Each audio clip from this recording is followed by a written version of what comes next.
오늘은 하나님 없는 권력의 위험이라는 제목으로 함께 말씀 나누겠습니다.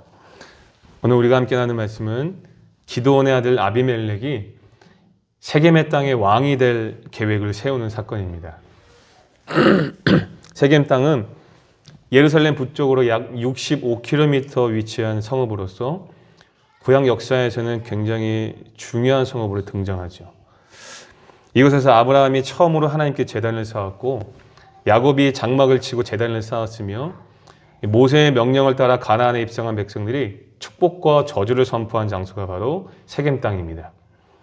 또한 여호수아와 이스라엘 사람들이 하나님과 언약을 갱신한 장소가 바로 이 세겜 땅이에요. 이 사람 세겜 땅은 구약 역사에서 여러모로 중요한 성읍으로 등장하고 있습니다. 하지만 안타깝게도 이곳에서 권력과 탐심에 사로잡힌 한 사람을 통해 아주 악한 사건이 벌어지고 있습니다. 현재 이스라엘은 사사 기드온이 죽은 이후에 또다시 여호와를 멀리하고 바알을 섬기는 짓을 저질렀습니다. 아무래도 지도자의 부재 때문이었을까요? 기드온이 죽은 이후 이스라엘의 영적 타락은 속도를 더해갔습니다. 하지만 이스라엘의 이런 모습에는 지도자의 부재만은 아닐 것입니다. 왜냐하면 사사 기드온의 사역들을 보면 영적 지도자로서는 썩 좋지 못한 모습을 보여줬기 때문입니다. 기드온은 그가 살아있을 당시 이스라엘을 지혜롭게 지도하지 못했다는 것이죠. 우리 사사기 8장 22절과 27절의 말씀을 보면요, 미디안과의 전쟁에서 승리한 300용사가 기드온에게 이스라엘의 왕이 될 것을 요청하는 장면이 나옵니다. 그때 기드온은 그들의 요청에 단호하게 거절하지요. 하지만 그의 행실을 잘 보면은요, 겉으로 보여진 것만 아닐 뿐이지 속으로는 왕 행세를 하면서 살았습니다. 기드온이 왕 행세를 했다는 것은 무엇을 의미한 것입니까? 백성들로 하여금 이스라엘을 다스리시는 왕이 여호와라는 사실을 잊어버리겠다는 겁니다. 이 당시에는 신정 정치잖아요, 그렇죠? 여호와께서 이스라엘을 다스리는 나라. 그래서 이스라엘의 정체가 바로 하나님의 지도를 받는 민족인 것이죠. 그러나 이스라엘을 다스리는 왕이 여호와라는 사실을 잊어버리게끔 이 기드온이 자기가 왕 행세를 하며 살았다는 겁니다. 그 심각한 문제이죠. 실제로 기드온은 미디안 왕들이 입었던 겉옷을 거치고 사람들에게 금고리를 모아 오직 제사장만이 입을 수 있었던 에봇을 만들어서 자기의 성읍인 오브라에 두게 했습니다. 심지어 그 에봇을 우상화시켜서 백성들에게 우상 숭배의 환경까지 열어주었습니다. 뿐만 아니라 아내를 많이 얻어 아들을 70명이나 낳았고 그것도 모자라서 첩들을 두어 아들들을 또 낳았습니다. 그러니까 이 정도면 왕의 규방 정도의 규모인 것이죠. 말로만 왕이 되길 거절했지 이미 왕 행세를 하고 있는 것입니다. 이처럼 기드온은 본인이 왕 행세를 하면서 백성들에게 이스라엘을 다스리시는 왕이 여호와이심을 알리지 못했습니다. 기드온이 이렇게 이스라엘을 다스렸는데 과연 백성들이 올바른 신앙을 소유할 수 있겠습니까? 그럴 수가 없겠죠.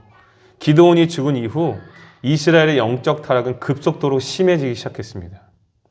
그런데 바로 그때 이 지도자의 부재를 틈타 스스로 왕이 되려고 하는 사람이 있었으니 그는 바로 기드온이 첩을 통해 얻은 아들 아비멜렉이었습니다.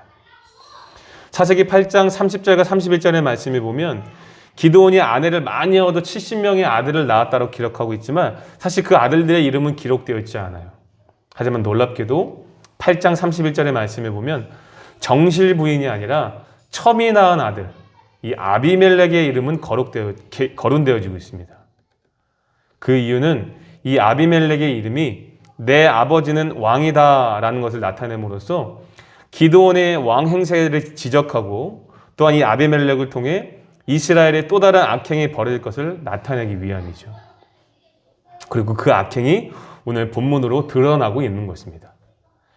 자, 이제 배경에 대한 이해를 하셨으면 본문으로 들어가서 이제 1절의 말씀 한번 읽어보도록 하겠습니다. 1절 말씀 읽을게요. 시작. 여룹바알의 아들 아비멜렉이 세겜에 가서 그의 어머니의 형제에게 이르러 그들과 그의 외조부의 집에 온 가족에게 말하여 이르되 아멘. 자, 여기서 여룹바알이 누구입니까? 기드온을 가리키죠. 자, 그렇다면 아비멜렉은 누구죠? 이 기드온이 첩을 통해 낳은 아들입니다. 본문은 기드온의 아들 아비멜렉이 그의 어머니의 고향인 세겜 땅에 가서 외가 쪽 사람들을 만났다라고 얘기해주고 있죠. 당시 세겜은 원래 에브라임 지파의 땅이었기 때문에 아비멜렉의 외가는 에브라임 지파였을 가능성이 있습니다. 하지만 사사기를 기록한 저자가 사사기 8장 31절에서 그녀를 에브라임 지파가 아니라 세겜에 있는 기드온의 첩이라고 표현한 것으로 보아 아마도 세겜의 원주민인 히위 족속이었을 가능성도 있습니다. 그리고 또 한 가지 가능성은 현재 이스라엘은 가나안 족속들을 쫓아내지 못하고 그들과 함께 생활하고 있는 상황이었기 때문에 이스라엘 사람들과 그곳의 원주민을 포함한 그냥 세겜 사람들이라고 생각해도 좋을 것 같습니다. 이렇게 여러 가지 가능성은 있지만 이 사사기를 기록한 저자가 에브라임 지파가 아니라 세겜이란 지명을 사용한 것을 보아 분명 이들은 여호와를 바르게 신앙하는 사람들은 아니었다는 것 정도는 우리가 예상할 수 있겠죠. 그렇죠? 그리고 여기 1절에서 재미있는 표현을 또 발견할 수 있는데 이 본문인 아비멜렉 사건을 쭉 읽어가다 보시면 아비멜렉을 소개할 때 저자가 항상 그를 여룻바알의 아들로만 소개하고 있습니다. 여러분 아까 여룻바알이 누구를 지칭한다고 했죠? 기드온을 지칭한다고 얘기했잖아요. 그렇죠? 여룻바알을 지칭하는 기드온의 이름이 한 번도 나오지 않고 이 아비멜렉을 여룻바알의 아들로만 소개하고 있다는 거예요. 그 이유는 사사기를 기록한 저자가 의도적인 전략을 이렇게 한 겁니다. 여룻바알이라는 뜻은요, 바알이 그와 싸운다 라는 뜻이거든요.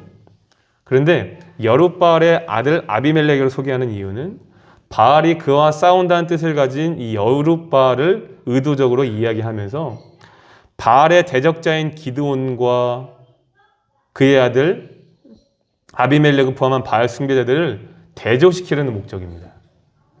이해가 되시나요? 네. 여룻바알이라는 뜻은 바알과 대적하는 사람이지만 그의 여룻바알의 아들인 아비멜렉은 오히려 바알 숭배자들과 함께 힘을 모아서 하나님과 다투려고 하는 사람이었다는 거죠. 전혀 그 이름이 여룻바알이라는 이름의 아들이라는 이름이 아비멜렉과 전혀 어울리지 않는다는 겁니다. 기드온은 바알 제단을 찍고 하나님의 제단을 세움으로써 바알과 다투었습니다. 하지만 그의 아들 아비멜렉은 바알 숭배자들과 손잡고 하나님과 다투려고 한다는 것을 이 여룻바알의 아들이라는 이름을 사용함으로써 아버지와 아들이 대조적인 길을 가고 있다라는 것을 알려주고 있는 것이죠. 결국 여기 1절에 기록된 표현만 보아도 아비멜렉이 무슨 짓을 하려는지 예상할 수 있겠죠. 우리 2절 말씀 한번 읽어보겠습니다. 2절입니다. 시작. 청하노니 너희는 세겜의 모든 사람들의 귀에 말하라. 여룻바알의 아들 70명이 다 너희를 다스림과 한 사람이 너희를 다스림이 어느 것이 너희에게 나으냐. 또 나는 너희와 골육임을 기억하라 하니. 아멘. 아비멜렉이 세겜 땅에 간 이유가 무엇입니까? 세겜의 왕이 되기 위함입니다. 그의 아버지는 왕이 되기를 거절했지만 그는 왕이 되기를 원하고 있습니다. 그런데 그가 왕이 되려는 계획이 굉장히 악하다는 것을 확인할 수 있어요. 여러분, 이스라엘 내에서 왕이 되는 사람은 누구입니까? 물론 아직은 신정정치이지만 이스라엘의 역사를 보았을 때에 왕이 될 수 있는 사람은 하나님께서 기름 부어 세우신 자들만이 할 수 있습니다. 그러나 이 아비멜렉은 하나님 없이 스스로 자기의 권력욕에 사로잡혀서 왕이 되려고 하는 것이죠. 그리고 그 계획이 너무나 악하다는 것을 확인할 수 있습니다. 그 계획이 무엇입니까? 앞으로 왕이 되는데 걸림이 되는 70명의 이복 형제들을 죽이는 계획입니다.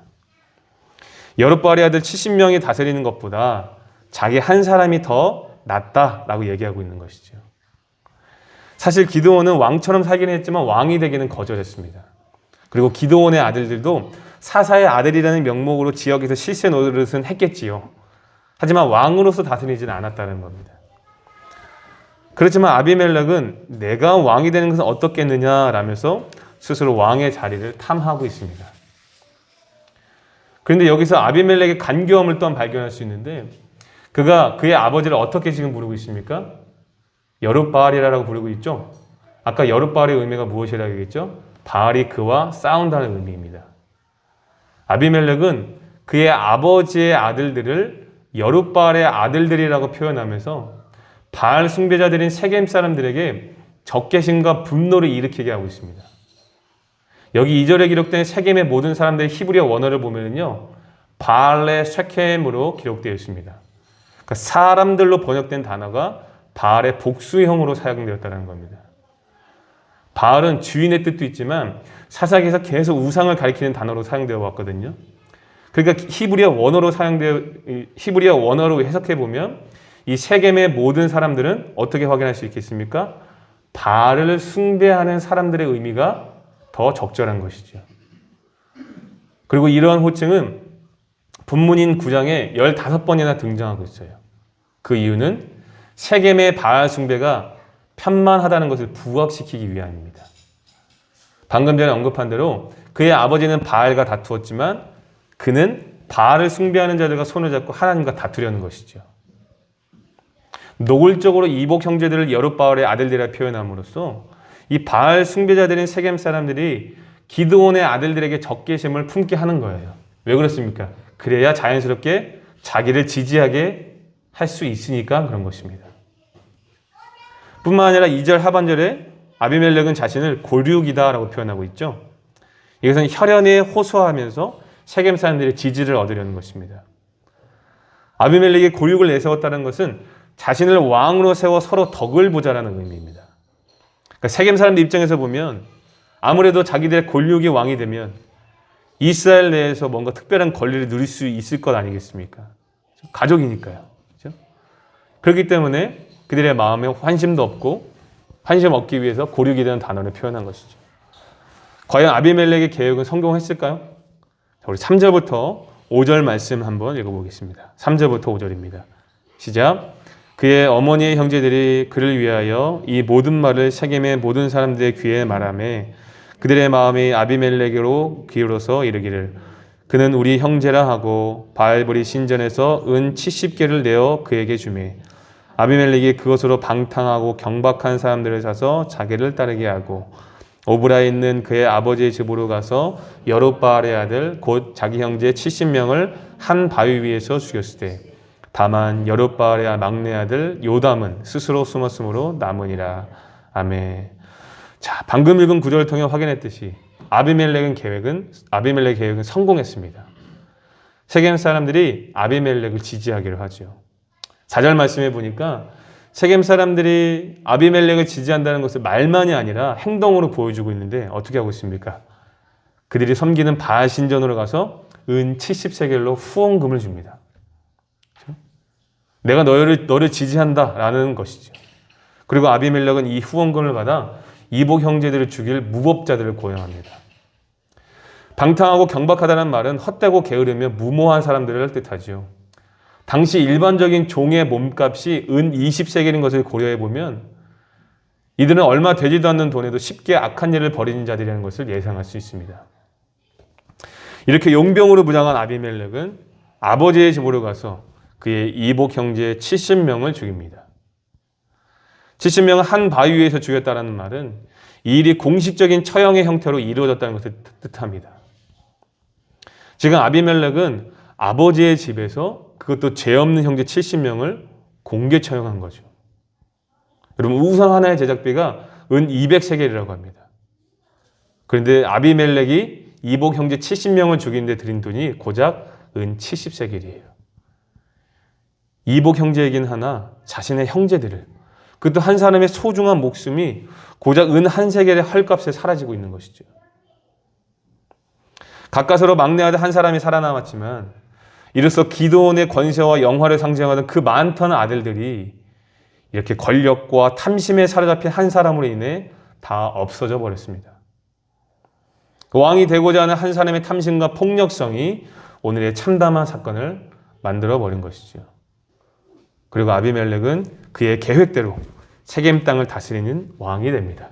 우리 6절 말씀, 우리 마지막으로 읽어보겠습니다. 6절입니다. 시작.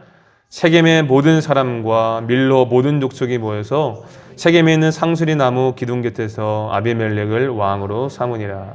아멘. 여기 상수리 나무 기둥이라는 단어에서 기둥이라는 단어는요, 히브리어로 세워진 것이라는 뜻으로서 기념비나 기념물을 뜻하는데 아마도 세겜 사람들이 우상 숭배를 즐겨하는 장소인 것으로 예상이 됩니다. 근데 사실 여기는요, 여호수아 24장을 보면요, 여호수아와 이스라엘이 하나님과 언약을 갱신하는 장면이 나오는데, 언약 갱신을 위해서 장소를 잡았던 장소가 바로 이 장소입니다. 세겜 땅 상수리나무.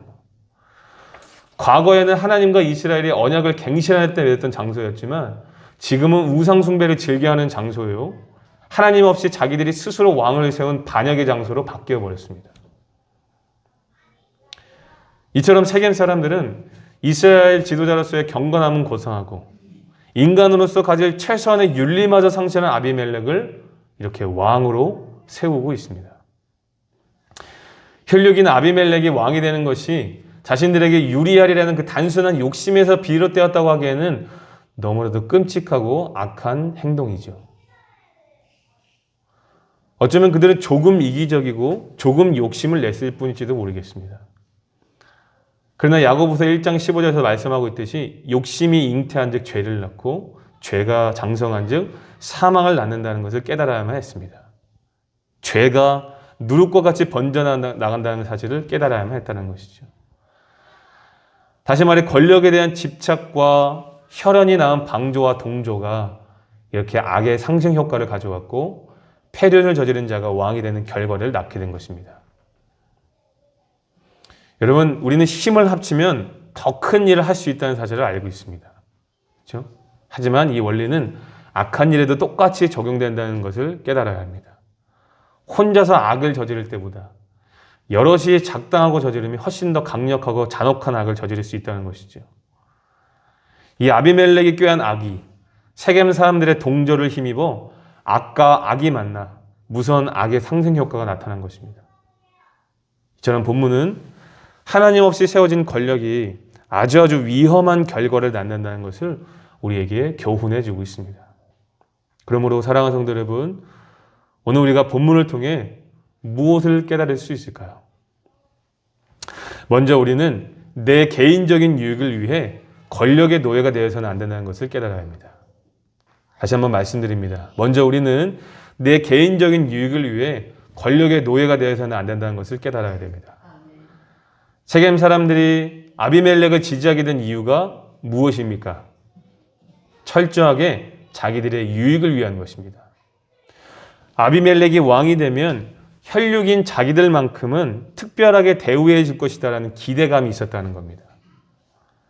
그러니까 바알 신전에서 공모자금까지 내어주고 이처럼 죄 없는 사람들 죽인 일에 공범이 된 것입니다. 자기들만 특별하게 권리를 누리고 싶은 이기심이 이런 참담한 결과를 만든 것이죠.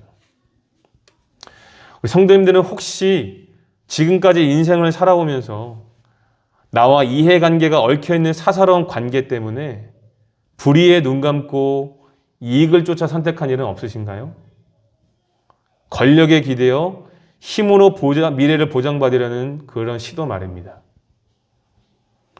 실제로 우리 그리스도인들은 같은 그리스도인이라는 이유만으로 무조건적인 지지를 하는 경우가 많죠. 정치적이든 개인적인 관계로 인한 것이든 같은 그리스도인이라면 이유를 불문하고 무조건적으로 지지했다가 사실 참담한 결과를 본 경우가 많이 있습니다. 그래도 교회는 유익이 되겠지라는 마음으로 했겠죠. 그래도 하나님의 영광을 나타내는 일을 하겠지라는 마음으로 지지했을 것입니다. 하지만 마음 깊숙한 곳에는 하나님의 영광이라는 허울 좋은 핑계만 내세울 뿐 실상은 내 개인적인 유익 때문이라는 것을 우리가 인정할 수 있어야 돼요. 책망하고 말려야 하지만 또한 혈육이라는 이유 때문에 동조하거나 묵인한 적도 참 많이 있었을 것입니다. 여러분, 우리가 그리스도인으로 살아가면서 가장 올바른 선택을 못하는 부분이 이런 부분일지도 몰라요. 혈육이기 때문에 죄를 죄라고 지적하지 못하고 개인적인 유익 때문에 걸려서 끊어버리지 못하는 경우가 많죠. 물론 처음부터 악을 행하려고 그런 선택을 하는 것은 아닐 것입니다. 아주 조금의 이기심과 아주 조금의 욕심 정도로 시작했을 겁니다. 하지만 아주 작은 이기심과 욕심도 죄는 죄인 것이죠. 욕심이 잉태하면 죄를 낳고 죄가 장성하면 사망을 낳는다는 것을 깨달아야 합니다. 아주 작은 누룩과 같은 죄라고 할지라도 이것을 방치하면 걷잡을 수 없이 번져간다는 사실을 깨달아야 된다는 것이죠. 그러므로 우리는 데살로니가전서 5장 22절에 기록되어 있는 것처럼 모든 악은 어떤 모양이라도 버릴 수 있는 결단이 필요합니다. 아무리 우리에게 유익이 되는 달콤한 유익이라고 할지라도 폭력성이 드러난 권력에 우리가 따라가서는 안 된다는 것이죠. 이웃의 안전을 위협하고 이웃의 권리를 침해하면서까지 가지려 하는 그 욕심 때문에 권력의 노예가 되어서는 안 된다는 것입니다. 그러므로 사랑하는 성도 여러분, 부디 이 세겜 사람들이 보여준 악한 모습을 반면 교사로 삼을 수 있기를 바랍니다. 사사로운 유익 때문에 악을 동조하고 묵인하지 마십시오. 아주 조금의 이기심과 욕심이라고 할지라도 단호하게 거절하고 하나님의 공의와 지혜를 따를 수 있기를 바랍니다. 아무리 혈육이라고 할지라도 부디 바른 분별력과 거룩함으로 하나님의 백성다운 모습을 세상과 이웃에게 보여줄 수 있기를 예수님의 이름으로 축복합니다. 아멘. 자, 다음으로 우리는 권력에 대한 집착을 버려야 됩니다. 두 번째 뭐라고요? 권력에 대한 집착을 버려야 합니다. 오늘 우리는 본문을 통해 인간이 권력욕에 사로잡히면 무시무시한 비극을 낳는다는 것을 확인했습니다. 지도자의 부재를 틈타 권력에 집착한 아비멜렉은 스스로 왕이 되려는 계획을 세웠고 이복 형제를 죽이는 패륜적인 짓을 저질렀습니다. 이것은 왕이 되어 권력을 독점하려는 탐욕 때문이며 권력에 집착한 결과입니다. 여러분, 창세기 3장에서 최초의 인간 아담이 사탄의 유혹에 넘어간 이유가 무엇입니까? 먹으면 하나님처럼 선악을 알게 된다는 유혹 때문이죠. 이 선악과를 먹으면 하나님처럼 된다. 피조물이 창조주가 될 수 있다는 말에 넘어진 겁니다. 이처럼 인간은 스스로 하나님 되고 싶을 만큼 지배 욕망이 강렬합니다. 권력에서 나오는 전능감이 스스로를 신으로 착각하게 만들기 때문이겠죠. 하지만 하나님 없는 권력은 인간을 삼키는 괴물에 불과하며 자신뿐만 아니라 타인까지도 파괴한다는 사실을 깨달을 수 있기를 바랍니다. 하지만 반면에 여러분, 권력이 잘 사용되기만 한다면 백성들을 압제해서 구원하고 평화로 이끄는 좋은 능력이라는 사실도 우리는 깨달을 수 있어요. 그렇죠? 권력욕에 사로잡혀 총재가 되지 않기 때문에 폭력성이 드러나고 있는 것입니다. 그러므로 우리는 하나님께서 우리를 권력을 통제할 수 있는 위치나 자리를 허락하셨을 때 권력욕에 사로잡히지 않도록, 그 권력에 집착하지 않도록 늘 조심하고 경계할 수 있어야 됩니다. 자, 어떻게 우리가 경계하면 좋을까요? 어떻게 하면 좋을까요? 이 권력을 허락하신 하나님의 주권을 반드시 기억해야 됩니다. 이 권력이 어디서부터 왔고 이 권력을 허락하신 이가 누구인지를 우리가 늘 기억하는 겁니다. 로마서 13장 1절은 말하죠. 권세는 하나님께로 나지 않음이 없나니 모든 권세는 다 하나님의 정하신 바니라. 아멘. 이 땅에 존재하는 모든 권력과 권세가 여호와께 있음을 믿고 우리가 가진 권력이 하나님이 주시라는 그 인식이 있어야 된다는 겁니다.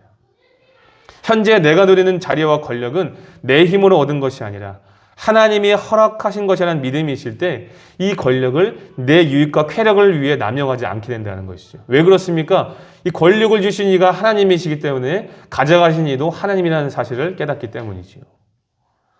여러분, 다윗이 이스라엘의 역대 왕들 중에 가장 선왕이라 불리는 이유가 무엇이겠습니까? 이 사실을 가장 잘 알고 있었기 때문이지요. 사무엘하 5장 12절은 이렇게 기록되어 있습니다. 다윗이 여호와께서 자기를 세우사 이스라엘 왕으로 삼으신 것과 그의 백성 이스라엘을 위하여 그 나라를 높이신 것을 알았더라. 아멘. 다윗이요, 분명하게 알고 있었대요. 내가 이 자리에 있는 것, 왕으로 하나님께서 나를 세워주신 것, 내 힘으로 되어진 것이 아니라 하나님께서 세우신 것이구나 라는 것을 분명하게 알았다는 거예요. 그래서 늘 여호와께 묻고 듣고 순종함으로 이스라엘을 다스렸던 것이죠. 그래서 다윗이 다스리던 이스라엘은요, 그야말로 태평성대였습니다.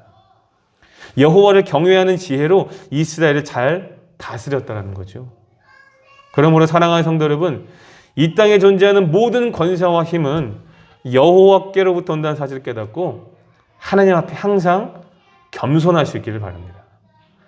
하나님께서 어떤 영역이든 간에 우리에게 권력을 사용할 수 있는 자리를 허락하셨을 때 우리가 여호와를 경외하는 지혜로 하나님이 주신 권력을 잘 사용하셔서 하나님의 선을 이루는 일에 사용되어지는 저와 여러분들 될 수 있기를 예수님의 이름으로 축복합니다. 네.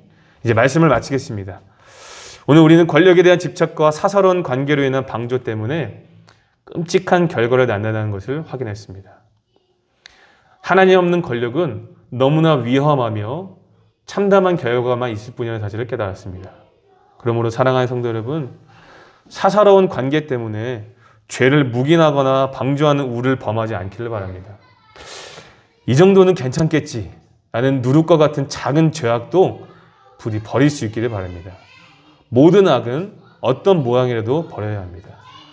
부디 바른 분별력과 거룩으로 하나님의 공의를 세상에 보여줄 수 있는 우리가 될 수 있기를 예수님의 이름으로 축복합니다.